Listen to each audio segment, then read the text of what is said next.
자, 이 기업체들의 이름에 대해서 여러분들 많이 익숙하죠. 또 빌 게이츠의 마이크로소프트, 소프트하고 세르게이 브린과 레리 페이지가 창업한 구글, 또 지금은 이제 돌아가셨지만은 스티브 잡스가 창업한 애플, 그리고 또 마크 저커버그가 창업한 페이스북, 지금 이제 메타죠. 그리고 일론 머스크의 테슬라, 또 엔비디아가 있죠. 엔비디아는 반도체 회사지만은 GPU를 발명했고요. 또 AI, HPC, 게이밍, 크리에이티브 디자인, 자율주행 자동차, 로보틱스, 이런 것의 발전을 주도하는 회사입니다. 엔비디아의 주가는 지금 어마어마하죠. 아유, 여러분들 진짜로 엔비디아의 주식 사놨었으면 진짜로 대박 났었을 건데. 자, 얼마 전에 제가 그 유튜브 하나를 보니까, 사실 우리나라의 삼성전자나 LG 같은 경우도 굉장히 좋은 회사입니다. 기업체 되게 좋은 훌륭한 회사인데 그런 얘기를 하기는 하더라고요. 옛날에 그 애플이 처음 나왔을 때 투자했었으면 지금 1억을 투자했었으면 150억이 됐다 라는 얘기를 하더라고요. 자, 이 기업들은 세계에서 가장 비싼 기업이고 또 첨단 기술의 선두에 있는 기업들입니다. 자, 이 기업들의 다른 또 공통점은 바로 인공지능을 연구하는, 또 인공지능을 활용하는 기업이라는 거죠. 또 인공지능을 하지 않고서는 이제는 사실 사라질 수 있다는 겁니다. 역사를 보면은 1980년에서 90년대에 엄청난 기술적 혁신으로 또 세계적으로 주도하던 회사들이 많이 있었습니다. 여러분들은 좀 모를 수도 있겠지만은 소니, 아이와, 파나소닉, 모토로라, 노키아 등 이런 기업들은 이제는 이런 리스트에 들어지지도 않습니다. 이제는 물론 우리나라의 삼성, LG, SK 등도 있지만은요, 이런 기업들에 많이 뒤처져 있다고 볼 수 있습니다. 세계적인 주가 자체가 차이가 많이 나죠. 자, 인공지능을 놓고서는 사실 잘못하면은 역사의 뒤안길로 사라질 수 있는 그런 일이기도 합니다. 인공지능을 놓치면은요, 우리 기업들이 지금 이 분야에서는 많이 뒤처져 있는 게 사실입니다. 우리나라가 전반적으로 인공지능에 의해 뒤처져 있고요. 설문에서도 여러분들이 보셨겠지만은 우리나라가 이 인공지능 분야에서 아주 탁월하게 관련 분야의 선진국들과 어깨를 나란히 하고 있는 줄 잘못 알고 있습니다. 아직 아닙니다. 자, 우리는 지금 사실 발등에 불이 떨어진 상태입니다. 이런 뒤처진 상황을 빨리 잡아야 합니다. 하지만 이 분야의 속도가 엄청납니다. 벌써 이미 이 분야의 선두적인 기업들은 고속 자동차를 타고 달리는데 우리는 이제 애들이 타는 세발 자전거를 타고 쫓는 셈입니다. 사실 이 심각하다는 것을 알아야 하는데, 삼성이 지금 스마트폰에서 AI를 탑재시켰다고 해서 우리가 우쭐할 때가 지금 아닌 것입니다. 소위 말해서 지금 택도 없습니다. 예, 빨리 쫓아가야 되는 그런 상황들입니다. 자, 요건 여러분들 뭔지 아시겠죠? 딥마인드라는 회사가 있는데, 딥마인드에서 이 알파고라는 거를 만들어 놨죠. 사실 딥마인드는 구글의 M&A가 되었죠. 원래는 이 알파벳이라는 회사의 자회사였었는데요, 딥마인드가 요걸 갖다가 구글이 사버렸습니다. 자, 사실 이 영국의 인공지능 회사였고요. 2010년에 설립된 연구소이죠. 14년에 이렇게 구글에 인수가 되었고요. 또 이 회사는 런던에 있고 또 캐나다, 프랑스 및 미국에 또 연구센터가 이렇게 있습니다. 자, 이렇게 그때 당시에 200만, 1000만억, 2억만 명, 2억 명 이상이 이 경기를 보았대요. 4대1로 알파고가 승리를 했고요. 이게 2016년도 얘기입니다. 2016년도 3월 9일에 이세돌 구단과 알파고의 첫 대결이 열렸고요. 알파고는 여기서 이 불계승이라는 게 있는데요. 불계승은 계산을 할 수 없을 만큼 이겼다는 얘기입니다. 지비수의 차가 뚜렷해 가지고 계산할 필요도 없을 때 이걸 이겼을 때 이제 불계승이라고 하는데요. 1국에서도 불계승으로 이겼고요. 알파고가 2국에서도 또 이겼고 3국에서도 백불계승, 4국에서는 이제 이세돌 구단이 이겼습니다. 여기서 1승을 했지만은 또 이제 5번을 해가지고 5국에서는 알파고가 다시 이겨서 4대 1로 알파고가 승리를 해서 세계를 뒤집어 놨죠. 이 바둑이라는 게 상당히 어려운 이 경기인데 그 경우의 수가 엄청나게 많고요. 처음에는 이 사람들이 이세돌이 완승할 것을 기대를 했죠. 어디 기계가, 사실 기계라는 것보다는 그때 당시는 이제 컴퓨터였습니다. 뭐 인공지능이라는 개념들도 그렇게 많이 알려졌을 때는 아니고요. 자, 그래서 이세돌이 컴퓨터에 대해서 어디 뭐 인간을 갖다가 컴퓨터가 이길 것인가 라고 기대를 했는데 승률은 사실은 0.5%였다고 합니다. 근데 뭐 1승을 이룬 것도 대단한 것이라고 했지만은 자, 5판 3승 선승제였었는데 4대 1로 알파고가 승리를 했죠. 이걸 갖다 1대 1202의 대결이라고 얘기를 하기도 했습니다. CPU가 1202개나 연결된 슈퍼컴퓨터로 이 슈퍼컴퓨터 알파고는 10만 개의 경우의 수를 1초에 계산하는 소프트웨어였고요. 또 이렇게 굉장히 어마어마한 이 연산력을 가지고 있는 슈퍼컴퓨터였었죠.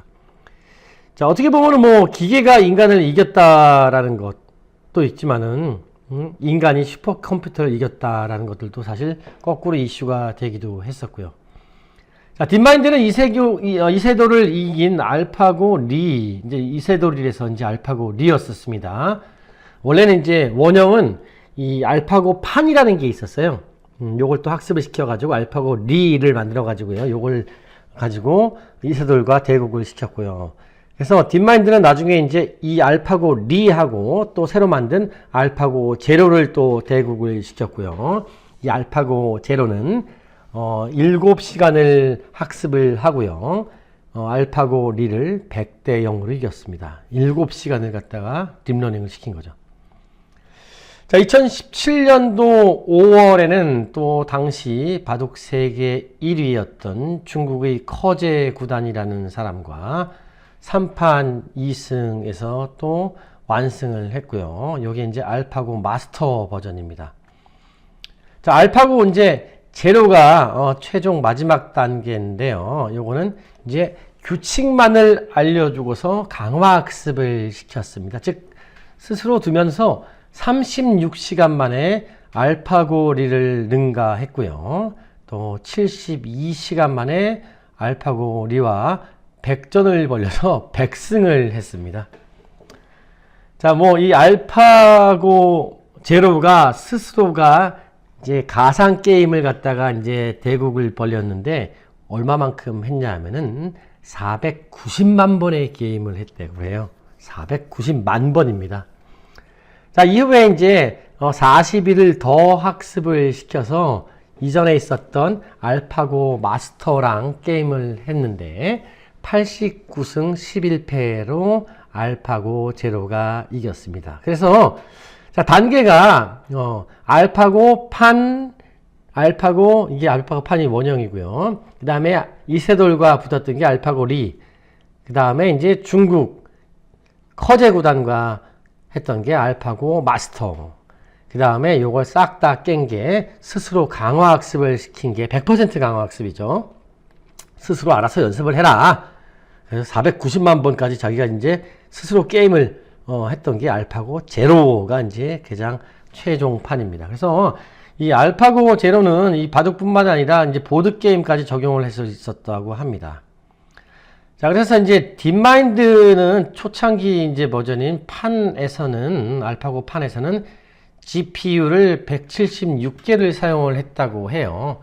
근데 이제 알파고 리부터는 요 GPU가 아니라 TPU라는 것을 여러 개를 사용을 했다고 합니다. 이 TPU는 Tensor Processing Unit이라고 해서 TPU인데, 요거는 이제 특정한 하나의 목적에 맞게 구글에서 개발한 직접 회로라네요. 그 GPU처럼 여러 가지에 사용할 수 있는 범용이 아니라 하나의 목적에만 맞게 개발한 프로세싱 유닛입니다. 자, 이 TPU라는 게 이게 예로 이제 마스터 버전에서는요, 이 연산 성능이 얼만큼 되냐면은 1초에 45조 번의 단순 연산을 가능하고요. 45조 번입니다. 자, 이걸 갖다가 이제 마스터에서는 4개를 사용을 했다고 해요. 45조 번을 사용할 수 있는 TPU를 4개. 자, 뭐 이건 뭐냐면 이 TPU라는 건 당시에 이제 CPU는 우리 Central Processing Unit이죠. 사실 따지고 보자면 우리가 컴퓨터에 제일 많이 들어가 있는 게 CPU인데 이게 이제 머리입니다. 두뇌. 당시 기술의 CPU 최신 버전보다 연산 능력이 한 30에서 80배 정도 높았다고 하는데, 지금은 뭐 엔비디아 같은 경우는 GPU만 가지고도, GPU죠 지금 1초에 아마 한 340조 번 정도 연산 능력이 있을 거라고 내가 알고 있거든요. 뭐 엄청나게 빨라진 거죠. 1초에 단순 연산을 340조 번이나 할 수 있는 게 지금 엔비디아에서 나오는 GPU의 기술이기도 합니다.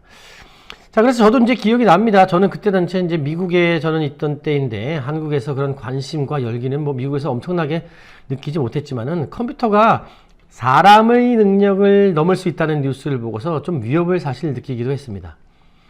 당시는 아까 얘기했듯이 인공지능이라는 개념보다는 컴퓨터, 슈퍼컴퓨터라는 것이 먼저 와닿았었죠.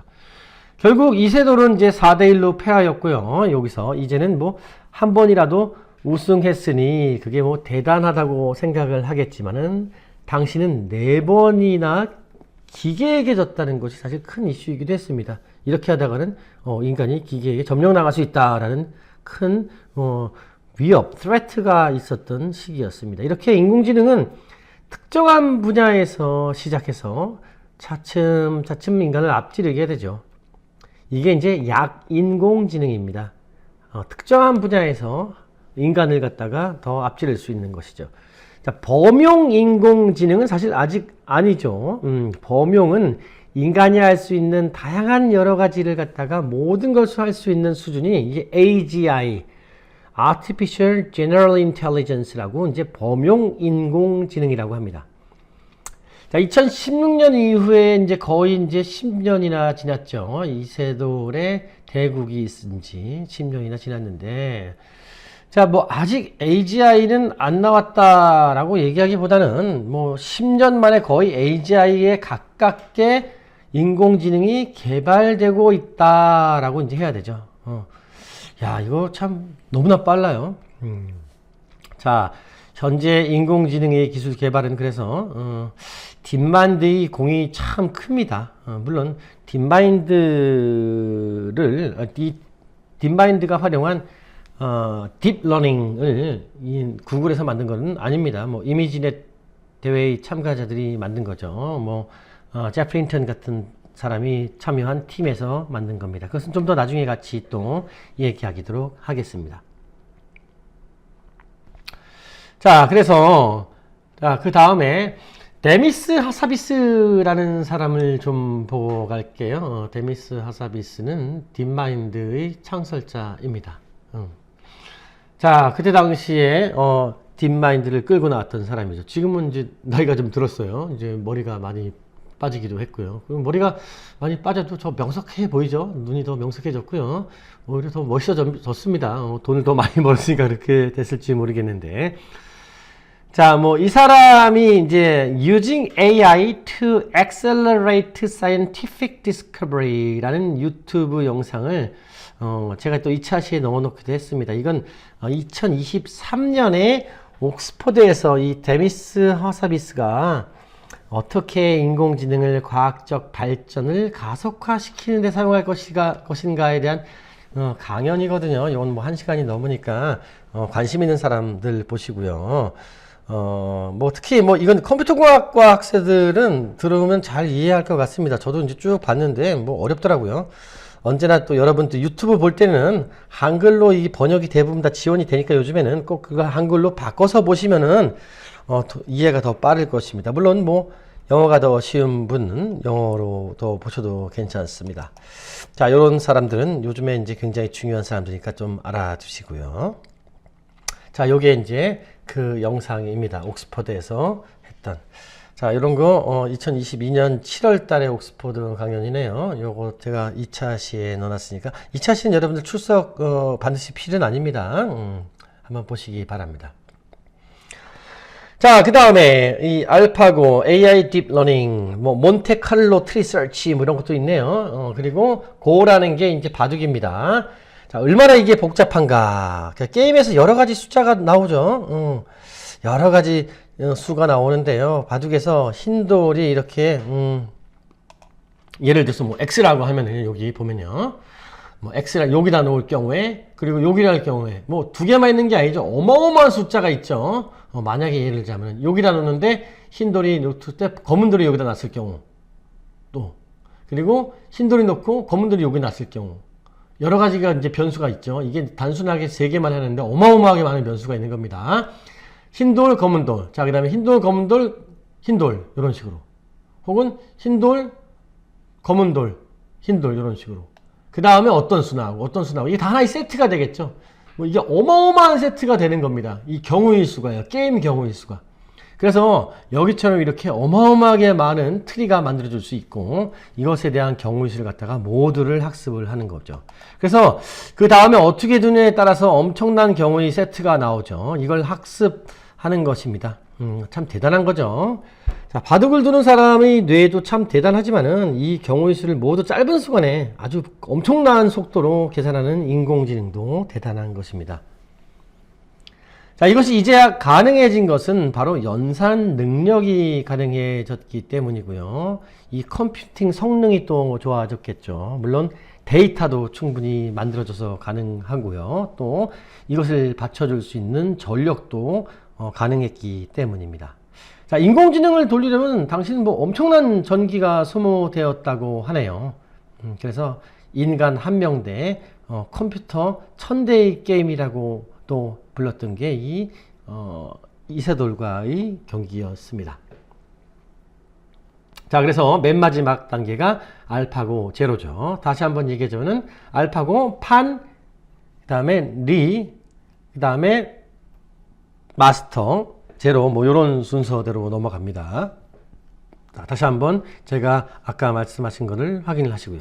자, 그래서 제가 설문에 이런 걸 했습니다. 왜 하필 알파고와의 대결을 한국에서 했을까 했더니만은 여러 가지 다양한 답변들이 나왔는데 여러분들이 참 많이 착각하고 계십니다. 뭐 여러분들은 우리나라가 세계에서 엄청난 바둑의 나라라서 뭐 여기서 했다라고 착각할 수 있는데 아닙니다.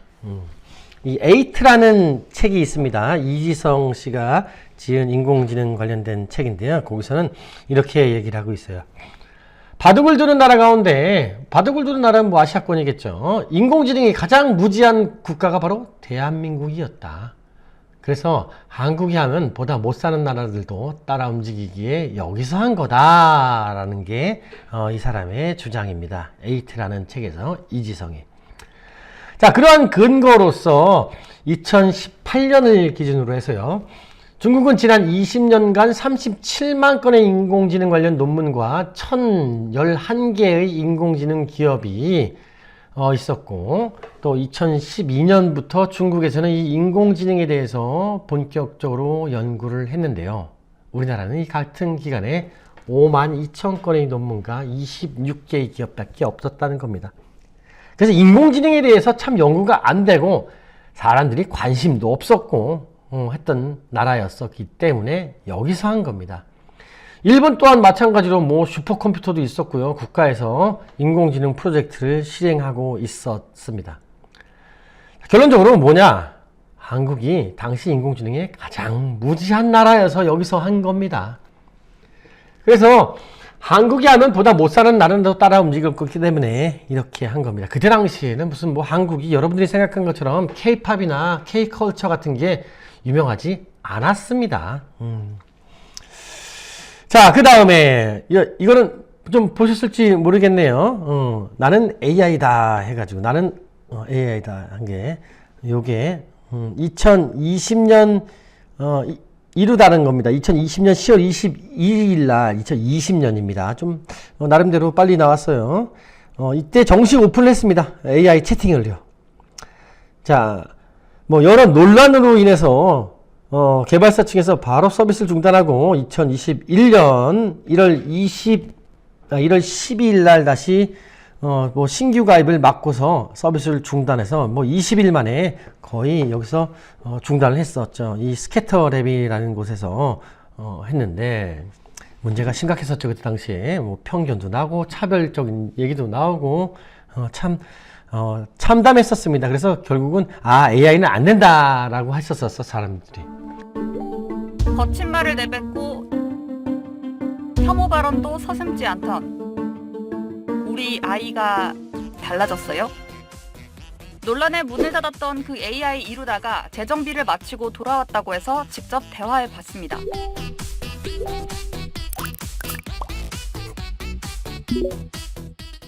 안녕, 난 인공지능 이루다야. 대화 상대가 필요하면 언제든 페메로 연락해. 라는 2002년생 21살 여대생 캐릭터 AI 이루다. 대화를 시작해 볼까요?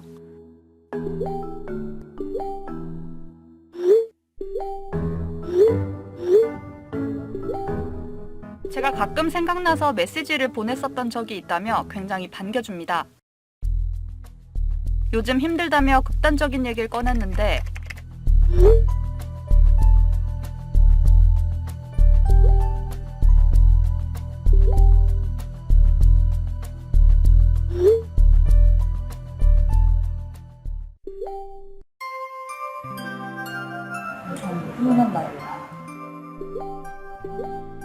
예전과 달리 위로를 건네주고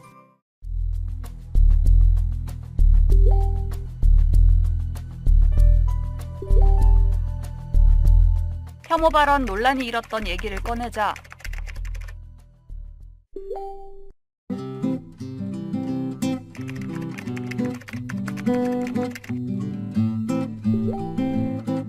보편적 인권을 존중하는 방향의 답을 내놨는데 기자가 노골적인 차별 발언을 하자 경고 메시지가 뜹니다. 공격적이거나 편향적, 선정적인 문장이 탐지가 되면 이렇게 차단될 수 있다는 메시지가 나옵니다. 정치 등 민감한 얘기엔 답을 피하기도 하고 대화 말미에 지금 대화를 시작한 걸로 착각하는 모습을 보이기도 하네요. 재작년 이루다의 문제적 발언에 더해 이루다에게도 논란성 발언들이 쏟아졌고 연인 사이의 대화 내용을 학습한 이루다가 실제 사람 이름이나 주소 등을 노출하면서 데이터 불법 수집까지 알려지며 문을 닫았었는데 1년여 동안 개인정보 보호 조치, 어뷰징 모델 개발 등 재정비를 하고 다시 베타 테스트를 시작했습니다. 이제 데이터 속에서 사람이 말했던 문장을 그대로 가져다 쓰는 것이 아니라 인공지능 알고리즘이 문장을 생성해서 대화에 활용한다고 하네요. 이루다 제작사는 이루다가 챗봇이 아닌 친구의 존재가 되길 바란다는데 그러려면 믿을 수 있는 AI가 돼야겠죠? 여기 또 다른 AI가 있습니다.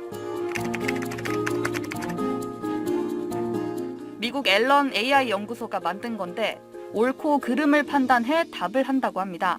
휴가 때 상사가 전화가 왔는데 내가 안 받을 거다. 괜찮냐? 괜찮대.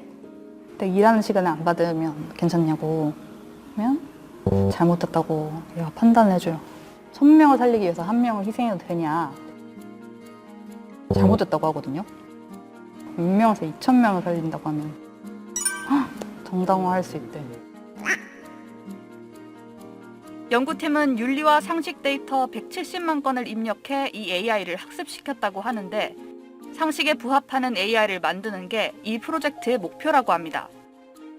AI에게도 윤리적 판단력을 요구하는 시대가 온 셈인데 AI 기술 자체로 그치는 거면, 그러니까 예를 들면 대학교 실험실에서 뭐 개발을 하고 논문을 쓰는 데서 멈추는 거면 그래도 논란이 없진 않지만 적을 수 있는데 실제로 우리 일상생활로 들어오게 되는 거거든요. 윤리적인 고려가 충분히 되지 않으면 사회에서 이제 제대로 용인을 하지 못하는 뭐 그런 상황이 생기는 거죠. 미국에서는 재수의 재범 가능성을 인공지능이 예측하고 보석의 허가 여부를 판단을 해주고 있습니다. 근데 이런 중대한 판단을 하기 때문에 공정하고 윤리적인 판단을 해야 하는 것이죠. 저희가 갖고 있는 윤리적인 가치관을 심어줘야 됩니다. 얼마 전까지만 해도 성차별은 지금의 기준보다 약했고 성소수자라는 말이 낯설었죠. 근데 지금은 많이 바뀌었습니다. 계속해서 변화하고 있는 저희의 가치관, 윤리 기준에 따라서 AI도 적응을 해야 하는 것이죠. 챗봇뿐 아니라 SNS, 면접, 자율주행차 등등 일상 곳곳에 AI가 자리 잡은 만큼 더 윤리적이어야 한다는 설명입니다. 결국 그 학습 책임과 AI의 역할을 설정하는 건 인간의 몫인데요. AI는 점쟁이 아니거든요. 고등학생 보고 대학교 무슨 과에 무슨 대학교에 지원할까요? 이걸 AI가 정해줄 수 없어요. 흔히 human in the loop이라는 말을 쓰거든요. 사람이 그 전체 루프 중에 어딘가에는 있어야 된다 라는 표현을 쓰는데, 그게 사람이 있어서 더 좋은 판단을 할 때도 있고 사람이 없어야 더 좋은 판단을 할 때도 있고요. 어느 한쪽이 정답이다라고는 절대로 할 수가 없습니다. 사람이 판단할 때 가지는 한계가 무언지 그거는 또 개선을 해야 되는 거고, 인공지능이 가질 때 가지는 부작용이 뭔지는 그 인공지능 기술을 통해서 개선을 해야 되는 거죠. AI가 활용될 영역을 정해두고 끊임없이 검증을 해나가야 한다는 지적도 나옵니다. 유럽연합회에서는 지금 인공지능 법안이 계류되고 있습니다. 인공지능의 활용 영역을 나눴어요. 첫 번째 단계는 불허용 위험 분야입니다. 절대 이러한 용도로 인공지능이 사용되면 안 된다라는 영역을 만들어놨어요. 도구에 불과할지 친구가 될 수 있을지 AI의 미래는 인간에게 달려 있습니다.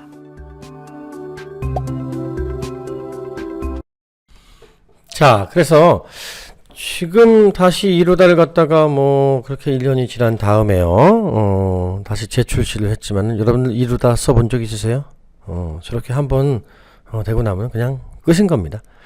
자, 뭐 이전에 마이크로소프트 테이에서도 이런 일이 있었죠. 마이크로소프트가 지금 뭐 엄청나게 뭐 다 잘 나가고 있긴 하지만은 마이크로소프트가 오픈 AI 우리가 챗 GPT를 만드는 회사를 갖다가 거의 49%의 지분을 가지고 있죠. 나중에 또 얘기를 하겠지만요. 자, 이제 그때 당시에 2016년에 이제 마이크로소프트에서도 이루다라는 거 말고 이제 테이라는 걸 만들어냈어요. 그런데 이제 트위터가 있었으니까 요걸 이제 학습을 한 겁니다. 출시하자마자 난리가 났었습니다. 흑인, 여성, 유대인 등 사회적 약자에 대한 온갖 혐오 발행을 남발했고요. 특정 사용자들이 이렇게 이제 학습을 시키니까 또 그걸 학습을 해버린 거예요. 그래가지고 뭐 이루다 같은 경우는 뭐 한 20일 정도 걸렸지만은 이건 16시간 만에 그냥 내렸죠. 자, 뭐 엄청난 돈을 사실 투자를 했었을 텐데 말입니다. 그래서 이게 데이터 편향성이라는 게 있어요. 나중에 이제 또 요거 얘기를 하겠습니다. 또 중요하게 이 차별이라는 거. 사실 저는 이제 인문학을 좀 많이 하니까 차별의 세 가지 큰 카테고리가 있습니다. 성차별, 인종차별, 그리고 잘못했는데 젠더, 섹스, 클래스, 잘못됐네요. 클래스 제가 고쳐놓겠습니다. 계급 차별입니다. 그죠? 요즘엔 뭐 나이 차별도 많이 있죠. 그래서 3대 차별을 본다고 하면요. 섹스, 레이스, 클래스입니다. 젠더는 저 섹스 안에 같이 크게 포함이 되어 있으니까요, 또. 자, 이런 데이터 편향성을 갖다가 자꾸만 보이는 거예요. 왜 이게 그렇습니까? 왜? 요거는 아주 쉽습니다. 요거는. 왜? 인공지능이 학습하는 데이터 자체가 인간이 만들어낸 데이터인데 그 인간이라는 사회 자체가 편향되어 있습니다. 그래서 편향된 데이터를 가지고 학습을 하니까 편향된 결과가 나올 수밖에 없는 거예요. 그렇기 때문에 여기서 이 AI에 대해서 이제 여기서 좀 강제적으로 이제 여러 가지 컨트롤을 갖다가 좀 해줘야 되는 거죠. 자, 그래서 요렇게 뭐 마이크로소프트도 그때 당시에 실패를 했었었는데 이후에 나온 이루다 같은 경우도 잘못됐었죠. 자, 뭐 나왔다고 해도 뭐 별로 그렇게 성공하지 못했었습니다. 자, 그래서 그 이후에 인공지능 챗봇 이루다의 제작사인 스캐터랩에서 AI 챗봇 윤리 점검표를 발표를 했죠. 이게 윤리적으로 문제가 생겼으니까 여기서 좀 빨리 나온 겁니다. 아까 영상에서 그 EU 유럽연합이 이제 계류 상태에 있다고 했는데 요 나중에 얘기하겠지만 2023년도 12월 달에 여기 발표가 됐어요. 인공지능 윤리에 관련된 게 유럽연합에서 EU AI Act라는 걸 갖다가 발표를 했습니다. 한 300페이지가 넘는 자료가 있는데 그것도 나중에 잠깐 좀 보겠습니다. 자, 그래서 인공지능을 갖다가 윤리 기준 10대 요건을 만들었죠. 얘네들이 이제 스캐터랩에서 문제가 생기니까 젓가락 만들 겁니다. 우리나라 참 그거 잘해요. 미리 하지는 못해도 문제가 생기면 개선을 하는 걸 잘합니다. 그래서 인권 보장, 프라이버시 보호, 다양성 존중, 침해 금지, 공공성, 연대성, 데이터 관리, 책임성, 안정성, 투명성. 뭐 책임성, 안정성, 투명성 굉장히 중요한 거죠. 자, 요런 것들 갖다가 이제 만들어내죠. 이제 점검표로는 사실 정부와 협업해 만드는 게 아니라 이게 개별 기업에 특화된 AI 윤리 점검표로는 우리나라에서 제일 처음으로 1호로 만든 셈입니다. 자, 그래서 굉장히 그래서 의미가 있습니다. 그 다음에요. 자, 이제 챗GPT를 아시나요? 이거 많이 아시죠? 여러분들 제가 이제 설문에도 했는데 이 챗GPT라는 게 제너러티브 생성형 프리트레인드 사전학습 트랜스포머입니다. 변환기예요. 언어를 갖다 변환한 겁니다. 자, 그래서 이제는 챗GPT를 아시나요? 사실은 제가 처음에 2018년 19년도 요럴 때 만들었을 때는 사실 아무도 챗GPT를 몰랐어요. 그런데 이게 나중에는 많이 사람들이 알게 됐죠. 여러분들 이제는 많이 쓰고요. 이게 몇 년 안 됐습니다. 자, 그래서 이제 질문을 다시 던져야 되죠. 챗GPT를 잘 활용하시나요? 하는 겁니다. 자, 챗GPT. 자, 이제 요게 이제 데이터를 가지고 훈련을 했습니다. 미리. 그래서 이 데이터를 명령에 맞는 결과물로 변환하여 나타나는 것이고요. 또 이게 자연스럽게 또 채팅도 되고 인공지능과 연계도 됩니다. 자, 그래서 뭐 이렇게 이제 제가 질문을 한 걸 갖다가 이제 제가 스마트폰을 갖다가 좀 캡처를 해봤습니다. 이게 3.5 버전입니다. 지금은 뭐 유로로 돼가지고 3.0, 4.0 뭐 터보 막 이렇게 나와 있죠. 근데 굉장히 빠릅니다. 영어로 사실은 하는 것이 훨씬 더 이 데이터가 많으니까 더 정확하게 나오지만은 이걸 또 이제 영어로 한 다음에 한국말로 번역을 해버리면 되죠. 뭐 군사 관련된 것도 이렇게 하고요. 상당히 상세하게 내주고 있습니다. 자, 그래서 향후 이러한 자연어 처리 방식의 채팅에 디지털 휴먼을 바로 접목시키면 되죠. 또 안드로이드 로봇을 접목시키면 우리가 상상하던 인공지능 휴머노이드가 분명히 될 수 있습니다. 사실 이미 벌써 뭐 이거는 그 라지 랭귀지 모델이라고 LLM이라고 합니다. LLM 요걸 갖다가 그때 당시에 5조 개의 문서를 가지고 학습을 한 겁니다. 5조 개의 문서. 그래서 이게 챗GPT 3.0이 나왔을 때 그때 당시에 요게 2022년도 11월 달이었었어요. 저는 상당히 이걸 빠르게 받아들여 가지고 연구를 좀 했었었는데요. 사용을 했는데 뭐 이제는 여러분들 많이 쓰고 있어요. 저 같은 경우는 이제 수업에서도 적극적으로 활용을 하고 있습니다. 제가 영어 논리 및 논술이라는 수업을 하는데 아예 단순하게 이제 번역하는 걸 넘어서서 글 쓰는데 기획하는 것부터 해가지고 아주 상세하게 명령을 해서 아주 좋은 글을 만드는데 활용을 하고 있습니다. 실제로 우리 학생이 보니까 정말로 학자가 만들어낸 글만큼 어마어마하게 잘 쓴 글이 나오더라고요. 근데 가만히 보니까 이걸 갖다가 한 200번 정도를 돌렸어요. 명령을 구체적으로 넣어서. 제가 이걸 나중에 또 한번 얘기를 해볼게요. 그래서 이제는 챗GPT를 아시나요가 아니라 챗GPT를 잘 사용하나요? 라는 거. 여기로 넘어가야 됩니다. 그래서 이게 처음 나왔을 때 구글에서 난리가 났었습니다. 이제 와, 우리 검색 끝났구나 이제. 그래서 검색은 이제 무용화될 줄 생각을 했었죠. 자, 그래서 뭐 기존 채팅 프로그램과 다른 거는 당연히 인공지능, 어마어마한 데이터를 바탕으로 한 인공지능이고 사전 학습을 해서 이렇게 생성을 해준다는 겁니다. 활용방은 어마어마하게 많죠. 자, 챗GPT 활용방에 대해서 우리가 좀 나중에 또 같이 얘기를 할 겁니다. 그래서 자, 근데 이제 문제는 뭐냐면 신뢰성이 문제가 대두가 됩니다. 이 hallucination이라고 하는데요. 나중에 또 같이 얘기하겠습니다. 이게 마치 진짜인 것처럼 얘기해요. 그럼 우리가 막 이걸 갖다 정말 믿어요. 제가 수업 시간에 예를 들어서 미군 부대가 우리나라에 몇 개가 있고 어디에 있느냐라고 이제 하는 게 있었어요. 제가 물어봤죠. 근데 예를 들어서 한 7개가 있다. 근데 얘가 숫자를 다르게 얘기하는 거예요. 그래서 내가 물어봤죠. 야, 그게 아니라 이거 틀렸지 않냐? 물어봤더니만 아우 죄송합니다. 다시 알려드릴게요 하고 그러더라고요. 근데 이거 확인을 해야 되는 거예요. 지금은 사실은요. 그래서 우리가 이 전문성이 사실 필요합니다. 이걸 갖다 확인할 수 있는. 그래서 지금은 더블 체크를 해야 됩니다. 그래서 신뢰성의 문제, 인공지능 이 챗 GPT 프로그램의 이게 환영이라고 하죠. hallucination. 요거 좀 나중에 같이 좀 얘기를 할게요. 자, 그래서 이제 디지털 리서치가 필요한 때고요. 자, 또 잠깐 또 끊어가겠습니다.